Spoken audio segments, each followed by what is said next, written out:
this is your first visit to our temple, and our temple is also new. And we're very happy that you took out some time and then visited our temple and gave some lessons to our community.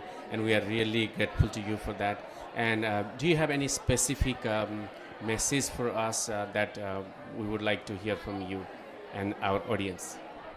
Definitely. This is my first visit here in this Pashupatinath temple, and it was an honor to be with you all here and share some of these insights that we had on stress-free living. And in the present time, I would definitely like to give this message to the people of the community, entire community, that this is the time when time is demanding from us to be spiritual. And the more we have this awareness, spiritual awareness created within us, the more we'll be able to empower our minds, we'll be able to enrich our minds with the spiritual treasures, and with that we'll be able to lead a beautiful life.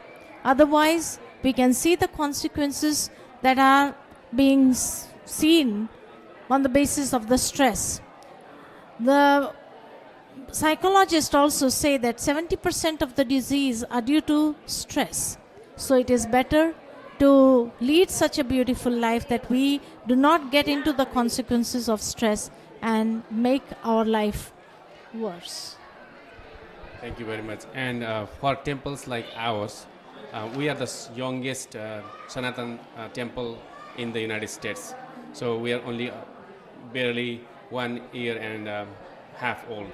So how would you suggest us how we need to mobilize our community to be more involved, and how could we do better to mobilize our community?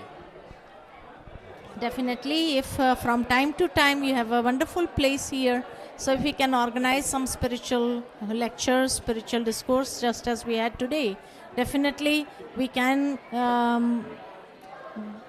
gain momentum also, and with that there will be good activity which will be done for the society and for the community, especially for all the Nepal brothers and sisters.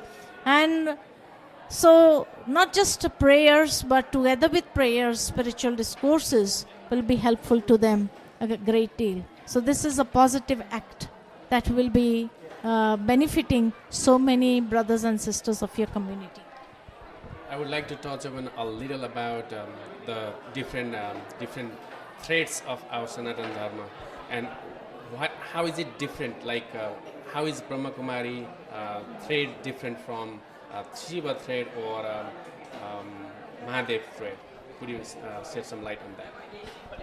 Brahma Kumaris is not different from the Shiva thread, because we also believe in Shiva, because he is Devokab Dev Mahadev. So he is above all the gods and goddesses also. So definitely he is the supreme being. So we Brahma Kumaris also believe in Shiva, but we meditate. Instead of just praying, instead of just singing songs, we feel that we should make our life by connecting the minds onto Shiva. Because sometimes when we are singing prayers, the mind is wandering outside.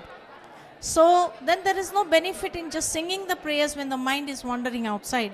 But in meditation, when I focus my mind on Shiva, the Supreme Being, Jyotirlingam, the embodiment of light, I'm able to get that light and power in my life as well. So we are not different, but the system definitely differs, where we do not just sing and pray, but we try to focus our minds, concentrate our minds on the Supreme Being.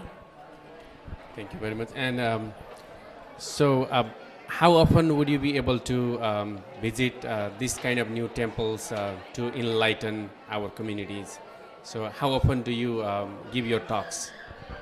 Well, whenever I visit US, definitely I make it a point to come to Los Angeles, and we arrange lectures around various places. Yesterday also we were in the Simi Valley. Today morning we were somewhere nearby, and in the evening we had this at the Pashupatinath temple. And tomorrow morning is my last day. So tomorrow morning we have a lecture at the center of Brahma Kumaris, and the subject of the lecture is sleep management. Thank you very much, and I would like to express our gratitude to you. Thank you very much on behalf of Sri Pashupatinath and Buddha Mandir. We are really glad that you came here, and we would like to thank you so much. Thank you very much.